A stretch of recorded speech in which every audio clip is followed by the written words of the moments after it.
नमस्कार दोस्तों, happy coding इस डिजिटल प्लेटफॉर्म पर आप सभी का स्वागत है। कंप्यूटर निदेशक भर्ती की एलिजिबिलिटी को लेकर बहुत सारी इंक्वायरीज आ रही हैं कि सर कंप्यूटर निदेशक की भर्ती की एलिजिबिलिटी के लिए क्या किया जाए। ठीक है, कौन कौन स्टूडेंट एलिजिबल हैं, तो उस एलिजिबिलिटी के लिए ये वीडियो मैं आपके लिए लेकर आ रहा हूँ कि कौन कौन सा स्टूडेंट है जो कि एलिजिबल है। तो यहाँ पर अपन देखते हैं। देखिए, अगर हम एलिजिबिलिटी क्राइटेरिया की बात करें तो एलिजिबिलिटी क्राइटेरिया के अंदर अगर आपने पीजीडीसीए किया हुआ है तो आप एलिजिबल हैं, बीसीए किया हुआ है एलिजिबल हैं, बीटेक किया हुआ है तो आप एलिजिबल हैं, बीएससी इन सीएस अगर आपने किया हुआ है तो आप एलिजिबल हैं। ठीक है, अगर आपने एमटेक किया हुआ है एलिजिबल है।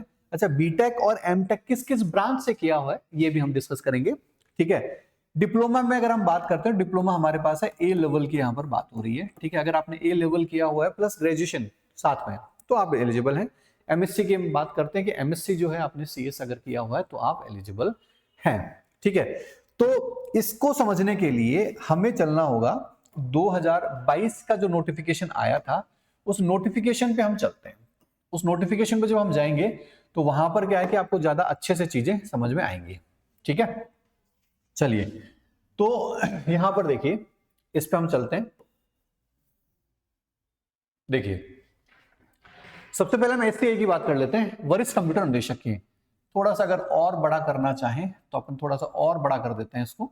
ठीक है, तो यहां पर हम बात कर रहे हैं किसकी, हम यहां पर बात कर रहे हैं एससीआई की। एससीआई के लिए इन्होंने ये कहा कि as per Rajasthan educational statement and subordinate service amendment rules 2021 के जो अमेंडमेंट रूल्स हैं उनके लिए बात कर रहे हैं। ठीक है, इन schedule 2 and new group D namely computer wing. पहला कह रहा है कि एमई होना चाहिए। ठीक है, यानी कि मास्टर इन इंजीनियरिंग होना चाहिए, साथ के साथ में एमटेक होना चाहिए। ठीक है, किसमें, अगर आपने कंप्यूटर साइंस में किया हुआ है और आईटी में अगर किया हुआ है एमटेक, साथ के साथ में ईसी में किया हुआ है यानी कि इलेक्ट्रॉनिक्स एंड कम्युनिकेशन इंजीनियरिंग में किया हुआ है ईसीई, या फिर आपने ईई में किया हुआ है इलेक्ट्रिकल इंजीनियरिंग, या फिर इलेक्ट्रिकल इलेक्ट्रॉनिक्स इंजीनियरिंग यानी ईईई में किया हुआ है, या फिर इलेक्ट्रॉनिक्स एंड टेलीकम्युनिकेशन इंजीनियरिंग यानी ईटीई, और इलेक्ट्रॉनिक्स एंड इंस्ट्रूमेंटेशन इंजीनियरिंग यानी ईआईई। ब्रांच स्पेसिफिकली यहां दे रखे हैं कि अगर आपने इन ब्रांचेस से दिया हुआ है तो आप सीनियर कंप्यूटर इंस्ट्रक्टर के लिए एलिजिबल हैं। ठीक है, अगर हम एमएससी की बात करें, एमएससी इन कंप्यूटर साइंस, अगर आपने एमएससी कंप्यूटर साइंस में किया हुआ है और अगर आईटी में भी किया हुआ है यानी सीएस और आईटी दोनों में अगर आपने एमएससी किया हुआ है, मतलब दोनों का मतलब दोनों में से किसी एक में अगर आपने किया हुआ है तो आप सीनियर कंप्यूटर इंस्ट्रक्टर के लिए एलिजिबल हैं। अगर हम आगे बात करें, अगर हम एमसीए की बात करें, एमसीए के साथ अगर आपने डोइक से बी लेवल और सी लेवल किया हुआ है यानी कि उसको एमसीए के इक्विवेलेंट ही इन्होंने माना है। इन्होंने कहा कि अगर आपने बी लेवल किया हुआ है, साथ के ग्रेजुएशन कर रखा है किसी भी स्ट्रीम में, आपने बीए किया हुआ है, बीकॉम किया हुआ है, या बीएससी किया हुआ है, बीबीए किया हुआ है, कुछ भी किया हुआ है, अगर बी लेवल या सी लेवल किया हुआ है आप एलिजिबल हैं। और अगर आपने एमसीए किया हुआ है तो भी आप एलिजिबल हैं यहाँ पे। ठीक है, अगर हम बात करें एनी इक्विवेलेंट और higher qualification recognized by the government, अगर इनके कोई इक्विवेलेंट अगर कुछ है तो वो भी आप, उसके लिए भी आप एलिजिबल रहने वाले हैं। ठीक, अगर हम आगे की बात करें, ठीक है, अगर हम यहां पर आगे की बात करें तो आगे क्या रहने वाला है, हमारे पास बेसिक कंप्यूटर इंस्ट्रक्टर की हम बात कर रहे हैं। ठीक है, तो बेसिक कंप्यूटर इंस्ट्रक्टर में जो है वो आपका एलिजिबिलिटी क्या रहेगा वो हम यहां पर देख लेते हैं। ठीक है, चलिए तो देखिए एससीआई की हम बात करते हैं। एससीआई में यहां पर सबसे पहले दे रखा है अगर आपने ग्रेजुएशन कर रखा है और अगर ए लेवल किया हुआ है या पीजीडीसी किया हुआ है, एक साल वाला, मिनिमम एक साल वाला, 1 ईयर वाला अगर आपने किया हुआ है, फिर से देखिएगा, ग्रेजुएशन के साथ ए लेवल या पीजीडीसीए। ठीक है, यानी कि पिछली बार भी लगभग 300 के आसपास पीजीडीसीए के स्टूडेंट्स थे जिनका सिलेक्शन हुआ था, जिनमें 200 को ज्वाइनिंग मिल चुकी है। ठीक है, 200 को ज्वाइनिंग मिल चुकी है, 100 जो है उनका भी कोई कोर्ट केस चल रहा है, पता नहीं रीजन क्या है, अननोन रीजन है। ठीक है, बहुत सारे स्टूडेंट्स के डाउट्स आ रहे हैं कि सर पीजीडीसी वाले एलिजिबल है या नहीं है, तो मैं कहूंगा भैया अगर एलिजिबल नहीं होते तो 200 को ज्वाइनिंग नहीं मिलती। इसीलिए हो सकता है कि इनका कोई भी इश्यू हो सकता है, कि यूनिवर्सिटी का कोई इश्यू हो सकता है यूजीसी एफिलिएशन का कोई इश्यू हो, या कुछ भी इश्यू हो सकता है। अगर 200 को ज्वाइनिंग दी है इसका मतलब पीजीडीसी एलिजिबल है, तो आप उसको अपने माइंड से निकाल दो कि पीजीडीसी वाला एलिजिबल नहीं है। अगर हम बीटेक वाले की बात करें या बीई वाले की बात करें तो आप बी या बीटेक दोनों में से कुछ भी हो। अभी जो हमने एमटेक देखा था सेम वो, कि वो सारी की सारी ब्रांचेस यहाँ पर भी रहेंगी। कौन कौन सी ब्रांच रहेगी? पहला सीएस या आईटी। अगर आपने सीएस या आईटी में बीटेक या बीई किया है, या फिर आपने ईसीई में किया हुआ है यानी इलेक्ट्रॉनिक्स एंड कम्युनिकेशन इंजीनियरिंग अगर आपने किया हुआ है, साथ में अगर आपने इलेक्ट्रिकल इंजीनियरिंग किया हुआ है या इलेक्ट्रिकल इलेक्ट्रॉनिक इंजीनियरिंग आपने किया हुआ है, या electronic instrumentation and control EIC में किया हुआ है, या फिर टेलीकम्युनिकेशन एंड इंस्ट्रूमेंटेशन में अगर आपने किया हुआ है बीटेक या बीई, तो आप इस एग्जाम के लिए एलिजिबल हैं। अगर हम आगे की बात करें तो BSc in computer science, CS या आईटी दोनों में से अगर किसी में भी किया है तो आप एलिजिबल हैं। लेकिन कुछ स्टूडेंट क्या करते हैं कि बीएससी के दौरान क्या करते हैं कि 3 सब्जेक्ट होते हैं हमारे पास ऑप्शनल। ठीक है, कितने होते हैं भाई हमारे पास? ऑप्शनल जो सब्जेक्ट्स होते हैं वो होते हैं हमारे पास 3 सब्जेक्ट्स होते हैं। उन 3 में से अगर आपके पास कंप्यूटर साइंस का सब्जेक्ट है और आप बीएससी कर रहे हैं, आप एलिजिबल नहीं है। आपकी डिग्री के ऊपर लिखा हुआ होना चाहिए कि बीएससी इन कंप्यूटर साइंस या बीएससी इन इंफॉर्मेशन टेक्नोलॉजी, सीधा सीधा लिखा हुआ है। ठीक है, तो किसी एक सब्जेक्ट से आप एलिजिबल नहीं रह जाएंगे। समझ में आ रहा है? और कोई भी अगर इससे कोई इक्विवेलेंट है तो आप एलिजिबल हैं। साथ के साथ में बीसीए अगर आपने किया हुआ है तो भी आप एलिजिबल हैं। ठीक, अब नेक्स्ट हमारे पास आता है डाउट बच्चे का कि सर डिग्री कब तक कंप्लीट होनी चाहिए हमारी?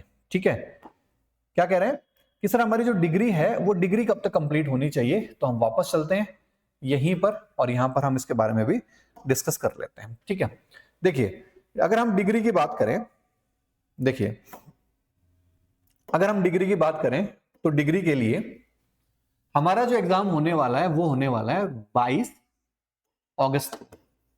ठीक है, पहला एग्जाम जो होगा हमारा 22 अगस्त को होगा, 22 से 23 अगस्त को। आपका 22 अगस्त तक यानी एग्जामिनेशन दे रहे हो उससे पहले तक अगर आपका रिजल्ट आ गया, ठीक है, यानी जो भी क्वालिफाइंग आपकी जो क्वालिफिकेशन है, जो भी क्वालिफाइंग एग्जामिनेशन के लिए जो भी क्वालिफिकेशन आपकी रिक्वायर्ड है, अगर उसका रिजल्ट 23 अगस्त से पहले पहले आ गया तो आप एलिजिबल हैं। अभी आप परसुइंग चल रहे हैं, आप भर दो परसुइंग में, लेकिन आपका जो रिजल्ट है वो 22 अगस्त से पहले आ जाना चाहिए, यानी एग्जाम डेट से पहले। ठीक है, मैं यहां पर लिख देता हूं बिफोर एग्जामिनेशन। ठीक है, यानी कि एग्जामिनेशन से पहले पहले आपका क्या हो जाना चाहिए? रिजल्ट निकल कर आ जाना चाहिए, रिजल्ट आपका डिक्लेयर हो जाना चाहिए।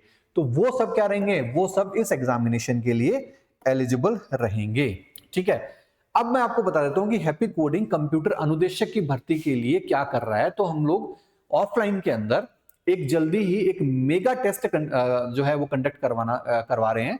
ठीक है, जो कि होगा हमारा 18 जनवरी को 11 बजे। 18 जनवरी को 11 बजे हम एक मेगा टेस्ट जो है वो कंडक्ट करवा रहे हैं। यहां पर भी आपको एलिजिबिलिटी से रिलेटेड जो भी डाउट होगा, एज से रिलेटेड जो भी डाउट होगा, या फिर किसी भी तरह की कोई भी इंक्वायरी होगी, सेमिनार में आपको ये भी बताया जाएगा कि 6 महीने में आपको किस तरीके से पढ़ाया जाएगा, डाउट सेशंस कैसे होंगे, आपकी टेस्ट सीरीज कैसे चलाई जाएगी, आपके एक साथ कितनी क्लासेस चलेंगी, कितने घंटे की क्लासेस चलेंगी, कौन कौन टीचर पढ़ाएगा। हर एक टीचर आपको मेंटोर की तरह सेमिनार में आपको जो स्ट्रेटेजी है वो सारी की सारी बताने वाला है। ठीक है, तो हमारा जो टेस्ट होगा वो कौन सा होगा भाई? हमारा टेस्ट होने वाला है मेगा टेस्ट 1.0 के नाम से। ठीक है, 18 जनवरी 2026 को हम करवाने वाले हैं, सुबह 11 बजे टेस्ट होगा। और यहां पर इसमें आपको क्या मिलने वाला है? इसमें आपको मिलने वाला है 100% स्कॉलरशिप। भाई जो भी टेस्ट देगा, हम टेस्ट करवा रहे हैं, उसका फायदा क्या है? उसका फायदा यह है कि अगर जो स्टूडेंट, जो स्टार्टिंग के जो स्टूडेंट है, यानी मैं बात करता हूं अगर टॉप जो 10 स्टूडेंट्स हैं, उन टॉप 10 स्टूडेंट्स को जो स्कॉलरशिप मिलेगी वो मिलेगी 100% स्कॉलरशिप, यानी कि उनको फ्री ऑफलाइन बैच मिलेगा। क्या मिलेगा? उनको फ्री ऑफलाइन बैच मिलेगा। ठीक है, और फिर कुछ बच्चे कहेंगे सर हम तो 10 से ऊपर आए, मान लो कि हम मेरी 15वीं रैंक आई है, उस केस में क्या होगा? तो उस केस में आपको क्या होगा? आपको 11 से लेकर, ठीक है, जो 20 स्टूडेंट होंगे उनको 50% डिस्काउंट मिलेगा। क्या मिलेगा? 50% डिस्काउंट मिलने वाला है। और उसके बाद भी अगर स्टूडेंट ये कहता है कि सर मैं तो 20 में भी नहीं आया, तो क्या होगा? तो उसका जितने भी स्टूडेंट जो कि एनरोल हुए हैं उस पर्टिकुलर इस हमारा जो मेगा टेस्ट होगा 1.0 उसमें अगर हुए हैं, तो बाकी सबको क्या मिलेगा? बाकी को 30% डिस्काउंट मिलेगा। मतलब खाली हाथ कोई भी नहीं जाना है, सभी को जो डिस्काउंट है वो मिलने ही वाला है। ठीक है, इसमें आपको क्या करेगा? जो टेस्ट होगा वो रियल एग्जाम लेवल टेस्ट होगा। ठीक है, यानी कि जो भी जो वेटेज पिछले जो एग्जाम में रहा था जिस सब्जेक्ट का, उस हिसाब से होगा। पेपर का लेवल भी उसी हिसाब से आएगा। ठीक है, और वही 40% का क्राइटेरिया इसके अंदर रहेगा कि आपको 40% जो मार्क्स हैं वो आपको लाने ही लाने पड़ेंगे पास होने के लिए। ठीक है, रिजल्ट आपका सेम डे है वो आपको डिक्लेयर कर दिया जाएगा। और एक गूगल फॉर्म है, उससे आपको रजिस्ट्रेशन करना पड़ेगा पहले, ताकि हमको अरेंजमेंट करने पड़े कि आप किस तरीके से कितने स्टूडेंट्स आएंगे, तो उसके अकॉर्डिंग हमको अरेंजमेंट यहाँ पर करने पड़ेंगे। तो गूगल फॉर्म जो है, इसका जो लिंक है, गूगल फॉर्म का लिंक ये आपको मिल जाएगा हमारा जो ये इसका डिस्क्रिप्शन बॉक्स है इस वीडियो का, उस डिस्क्रिप्शन बॉक्स में गूगल जो फॉर्म उसका लिंक मिल जाएगा, वहां पर आपको रजिस्टर करवाना पड़ेगा। ठीक है, किस मोड में होगा सर? सिर्फ ऑफलाइन मोड में होगा, ऑनलाइन मोड में इसका टेस्ट नहीं हो रहा है। ये टेस्ट सिर्फ ऑफलाइन मोड में होगा, ऑनलाइन स्टूडेंट्स के लिए ये टेस्ट नहीं है। ठीक है, कहां पर होगा? तो आपको जो लोकेशन है उस लोकेशन पे आना पड़ेगा। और लोकेशन क्या रहने वाली है सर? इसकी लोकेशन रहने वाली है, आपको आना पड़ेगा रिद्धि सिद्धि। कहां पर आना पड़ेगा आपको? आपको आना पड़ेगा रिद्धि सिद्धि, जयपुर में जो रिद्धि सिद्धि है वहां पर आना पड़ेगा। और रिद्धि सिद्धि से एक रास्ता जाता है मानसरोवर की तरफ। किस तरफ जाता है? मानसरोवर की तरफ एक रास्ता जाता है। और उसी रास्ते पे जब आप निकलोगे तो इस रिद्धि सिद्धि वाला जो आपका ये वाला जो आपका चौराया है, ठीक है, इस चौराहे से लगभग आप लगभग 200 मीटर अगर आप चलोगे, ठीक है, 200 मीटर जब आप चल जाओगे तो आपको यहीं पर यानी कि इस रोड पे राइट साइड के ऊपर ही पेट्रोल पंप दिखेगा। उस पेट्रोल पंप से जस्ट पहले आपको हैप्पी कोडिंग का ऑफलाइन सेंटर मिल जाएगा। ठीक है, यहां पर आपको हैप्पी कोडिंग ऑफलाइन सेंटर मिल जाएगा। तो अगर आप जयपुर से हैं तो भी आप आराम से आइए, जयपुर से बाहर हैं तो आप रजिस्ट्रेशन करवा के आ सकते हैं। दूसरा, ऐसे स्टूडेंट जिनको ये है कि सर हमें ऑफलाइन कोचिंग नहीं करनी है, ठीक है, और हमें टेस्ट देना है। क्यों देना है? क्योंकि आपको अपना सेल्फ असेसमेंट भी तो करना है कि हम कहाँ स्टैंड कर रहे हैं हम टेस्ट में। क्योंकि बच्चे जब एग्जाम देंगे तो आपको ज्यादा बच्चे एग्जाम देने के लिए मिलेंगे, तो आपका असेसमेंट हो जाएगा। तो जिनको असेसमेंट देना है मैं तो उनको कहूंगा कि वो लोग भी आ सकते हैं। इसके अलावा जो हमारा बैच जो शुरू होने वाला है 18 तारीख को हम जो ये एग्जाम कंडक्ट करवाएंगे 18 जनवरी को, और 19 तारीख से 19 से हमारी क्लासेस शुरू हो जाएंगी। तो अगर कोई बच्चा ये चाहता है कि सर अगर मैं टॉप 10 में आ जाऊं और मैं जनवरी में अगर बैच ज्वाइन नहीं करा पाऊं तो क्या अगले बैच में मुझे ये स्कॉलरशिप मिलेगा? तो बिल्कुल आप वहां रिडीम करवा सकते हो उसको। आपको फरवरी में जो बैच होगा उसमें भी आपको ये स्कॉलरशिप है 100% या 50%, जिस भी क्राइटेरिया में आप आते हो वहां पर आपको आपका डिस्काउंट मिल जाएगा। ठीक है, तो एलिजिबिलिटी में अगर किसी को भी कोई डाउट है वो मैंने यहाँ पर डाउट क्लियर कर दिया है। पीजीडीसीए से रिलेटेड कर दिया है, बीएससी इन कंप्यूटर साइंस या इंफॉर्मेशन टेक्नोलॉजी आईटी है इसके बारे में बता दिया है, बीटेक कौन कौन एलिजिबल है, बीटेक कौन कौन सी ब्रांचेस हैं वो आपको बता दिया गया है। ठीक है, ए लेवल प्लस ग्रेजुएशन ये भी आपको बता दिया गया है।